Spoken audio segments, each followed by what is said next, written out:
250F Maserati was perhaps the classic car of the 50s, and of course the best exponent of driving the 250F Maserati was Fangio.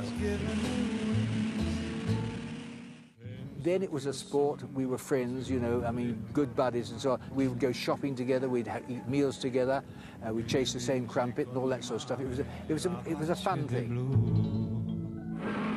The race is on. The 250F was probably, I think I'm right in saying, of its era, the nicest Formula One front-engine car to drive. It really was. Brooks, Fangio, Shell, Salvadori, Collins, Castellotti and Moss. It was just a car that, personally, I enjoyed very much. Now the race settles down. The procession is led by Moss.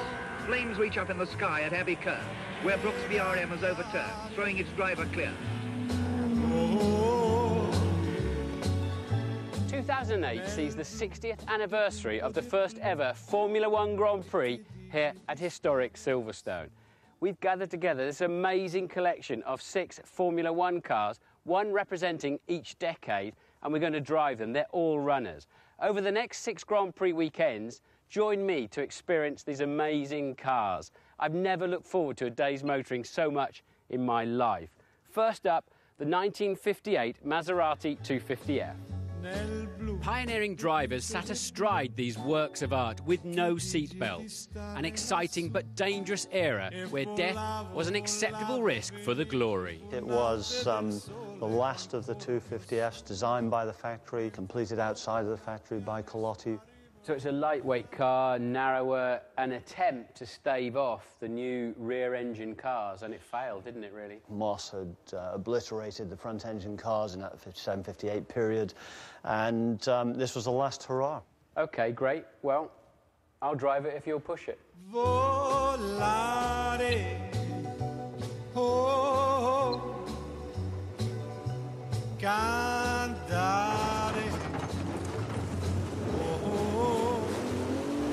Now, I've got to remember that the throttle pedal is to the left of the brake pedal. It's the opposite way round. I've got to use my feet in the opposite direction to what I'm used to. Oh, fabulous.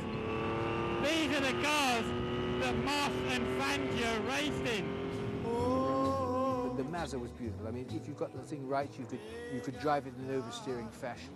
You had to concentrate enormously on what you're doing. Now, having said that, when you're going down the street, you're checking your instruments and looking for girls and all that sort of stuff. But when you're going into a corner, setting the car up and going through it, that's when you really have to concentrate. So it's happy going sideways, and it's really sort of like poetry. It's like doing the foxtrot or the waltz, I'd imagine, but at 100 and some odd miles an hour. Well, my first memories of Silverstone were that it was marked out by barrels, so possible to sort of make mistakes here and get away with it. Throw it in! Oh, yeah, look at that! Yeah, baby! Love all that!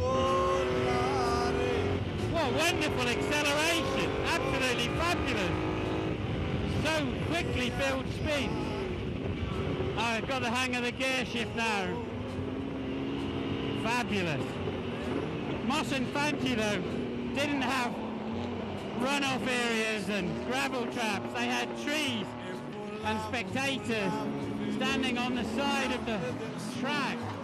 And the track was bumpy. I don't know how they used to go along at 170 miles an hour. Just absolutely incredible. No wonder my happy heart sings. Your love is given